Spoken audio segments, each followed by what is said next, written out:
Welcome to Relation Tales. Please like this video and subscribe Relation Tales. We're grateful for each and every one of you. Let us know where in the world you're tuning in from. We'd love to hear from you in the comments. Let's begin. People say love fades slowly. I disagree. In my case, it died in silence, buried beneath the laughter of the woman I once called my wife. My name's Ryan Carter, 36, an architect from Denver. I wasn't flashy, not the type to chase attention. I built a quiet life, one where loyalty meant everything, maybe too much. Madison, on the other hand, thrived on chaos. She was magnetic, bold, and loved being the center of every room. That confidence was what drew me in years ago, and what eventually destroyed us. At first, our life together felt like something out of a dream. Sunday breakfasts, road trips, wine on the balcony. Those small, perfect moments that make you believe love is unshakable. But somewhere between her late night, work events, and my constant travel for projects, something interchanged. The sparkle in her eyes wasn't for me anymore. I tried to ignore the signs. The extra time she spent getting ready. The sudden bursts of laughter while she texted. The perfume I didn't recognize lingering on her jacket. When I asked, she'd smirk. "You're overthinking again, Ryan. Try not to be so controlling." Controlling. That word cut deeper than she realized. Because I wasn't trying to control her. I was just trying to hold on. Still, I swallow my doubts, thinking maybe it was just a phase. Maybe she was lonely. Maybe we'd fix it like adults do. Talk, reconnect, rediscover each other. But instead of rediscovery, I found distance. She began spending her evenings with coworkers, laughing a little too hard over texts that weren't mine.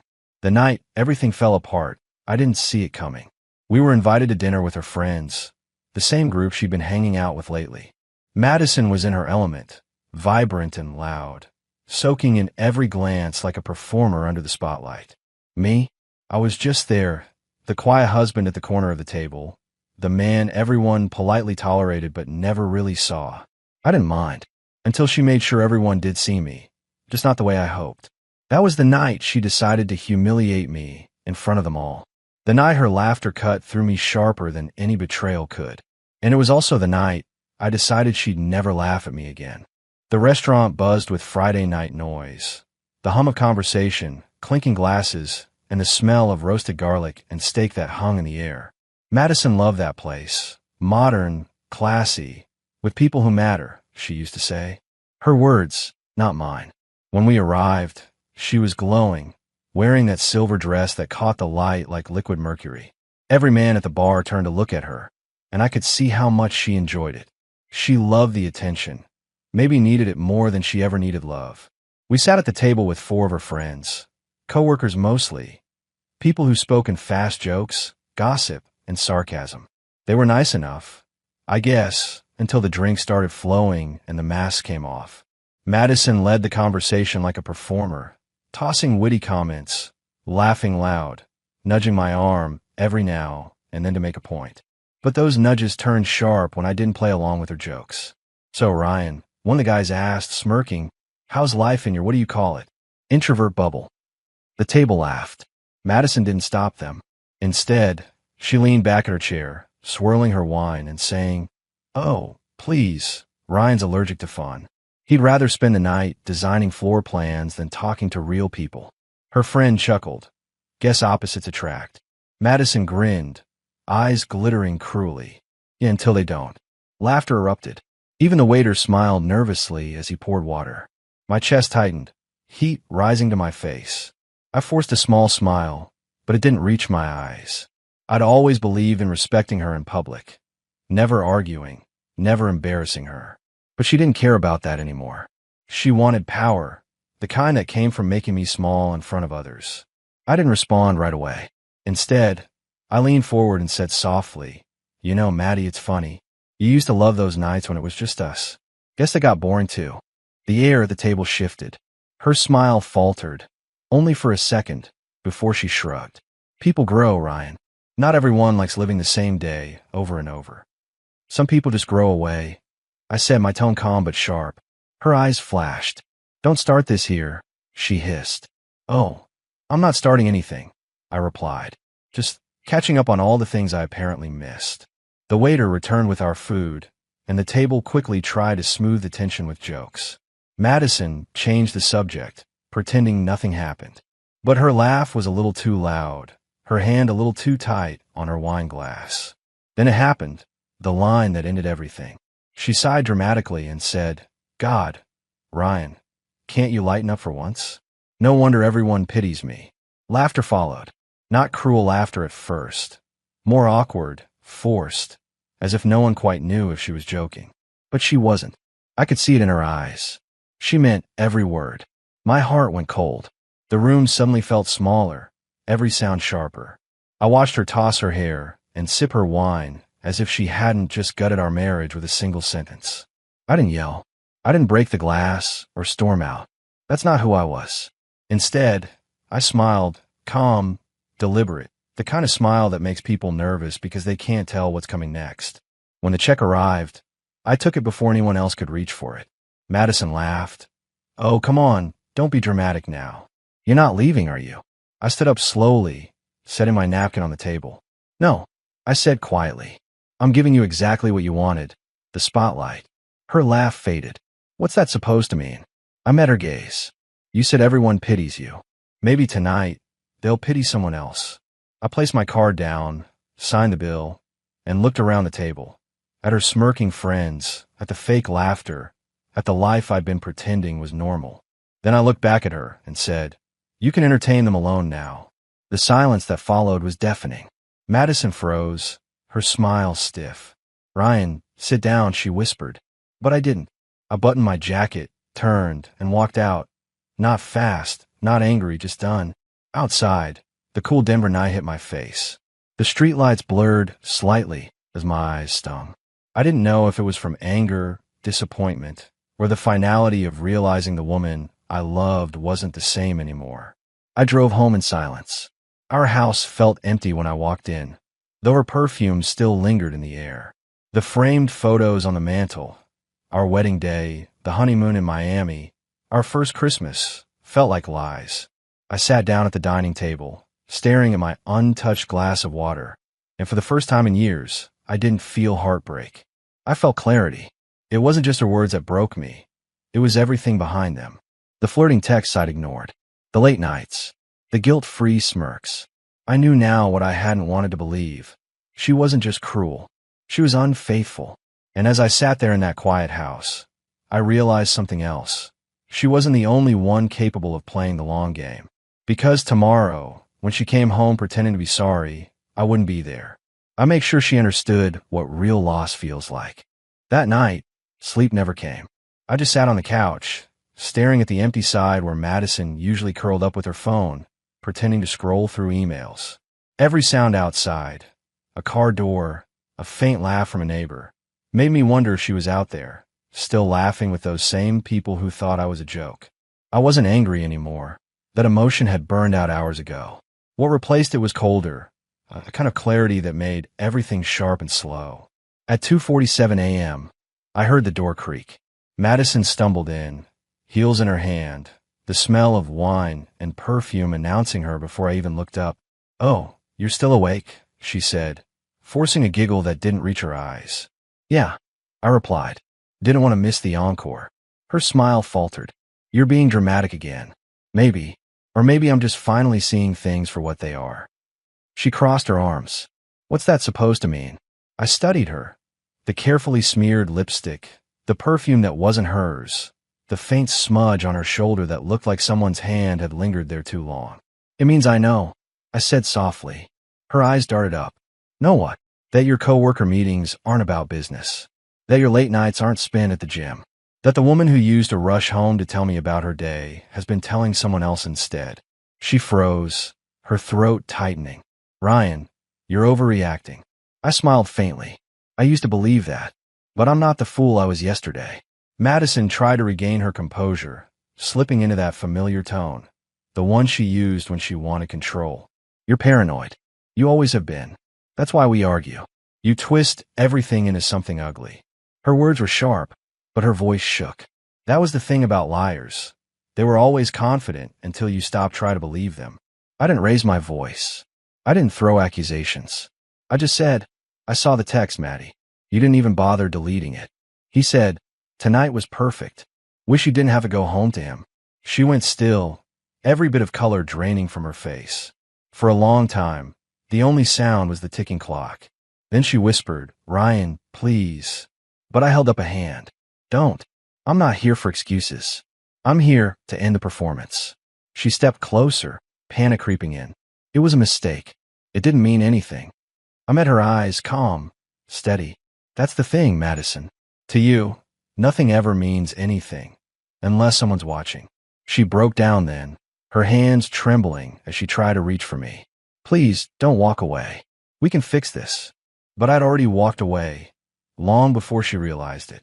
The next morning, I was gone. Not just from the house, from her entire life. I left early, before the city woke up, taking only my essentials and my dignity. I moved into a furnished apartment downtown, the kind with big windows and too much silence. She called. Once. Twice. Then dozens of times. My phone lit up with her name like a broken alarm clock I refused to turn off. By noon, I had 56 missed calls, 31 voicemails. The messages ranged from angry to desperate. Ryan, answer the phone. You're making a scene. Please, I'm sorry. Let's talk. And then finally, I didn't mean it. Please come home. But she wasn't sorry for what she did. She was sorry she got caught. 2 days later, I filed for separation. She didn't expect it. She thought she could cry her way through it, manipulate her way back in. But I'd already made sure everything was ready. The papers, the lawyer, even the proof of her affair. What she didn't know was that I'd been collecting evidence quietly for weeks. Photos, messages, the nights she wasn't where she claimed to be. I wasn't planning revenge then. I was planning clarity. I wanted to know the truth before I decided what she deserved.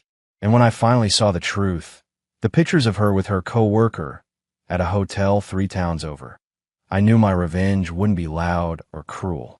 It would be clean, silent, the kind of revenge that leaves the other person drowning in the quiet you leave behind. She tried to show up at my new place once. The building concierge called to tell me she was at the lobby, crying.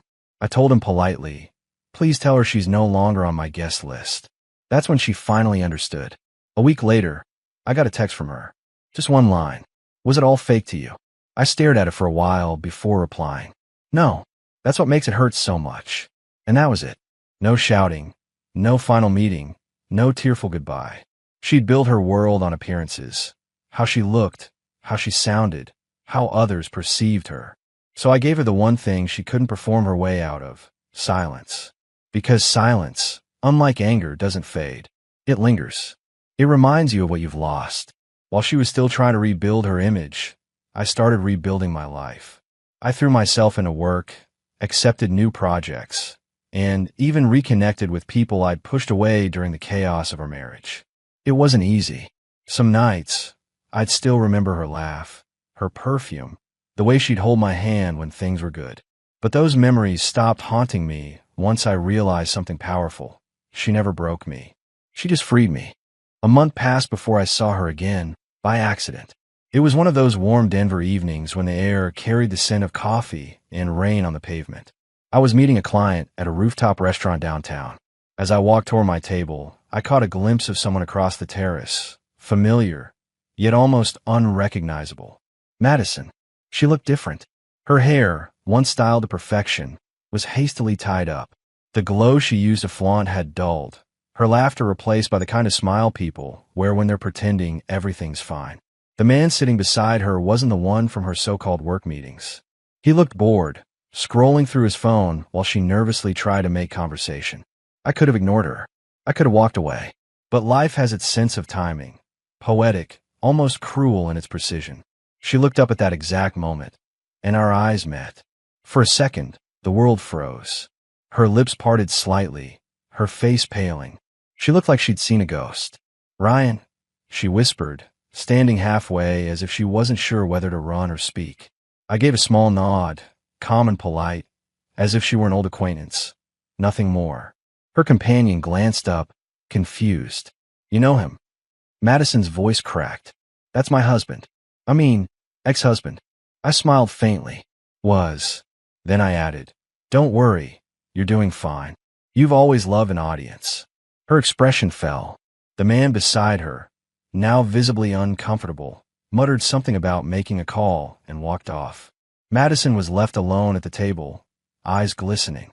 "Ryan, please, just talk to me for a minute," she stammered. I stepped closer, resting my hands in my pockets. "Talk. That's all you ever wanted. As long as you were the one being heard." The moment someone else spoke truth, you tuned out. Tears welled in her eyes. "I made a mistake, okay?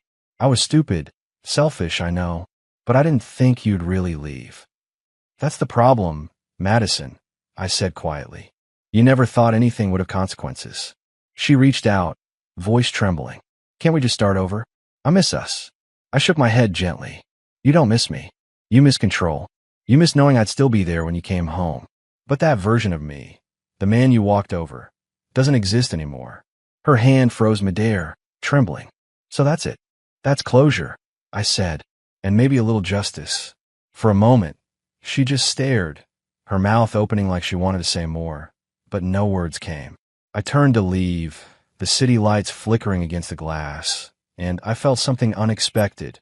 Not satisfaction, not anger. Peace. A few weeks later, mutual friends mentioned she'd quit her job and moved out of town for a while. Apparently, the guy she'd been seeing moved on quickly, and Madison became the story everyone whispered about. The woman who lost everything because she took her husband for granted. I never repeated the story. I didn't need to. Some truths don't require revenge to echo. They just need time. I rebuilt quietly. Work thrived. I started running again in the mornings, something I'd stopped doing years ago because she'd teased me for it. I reconnected with people who valued me for who I was, not for what I could provide. And one evening, standing on my apartment balcony, watching the sun sink behind the city skyline, I realized something that made me smile for the first time in months. I was free. Free from her shadow. Free from the noise. Free from the need to prove I was enough. She had mocked me for being boring, predictable, and quiet. But in the end, it was that same quiet that destroyed her, because I didn't fight to keep her. I simply left her alone with her choices. And as the phone buzzed once more with her name flashing on the screen, I didn't even open a message. I just turned the phone face down, exhaled, and whispered to myself. She finally realized the joke was never on me. Then I walked inside, closing the door for good. On her, on the past, and on everything that no longer deserved my peace.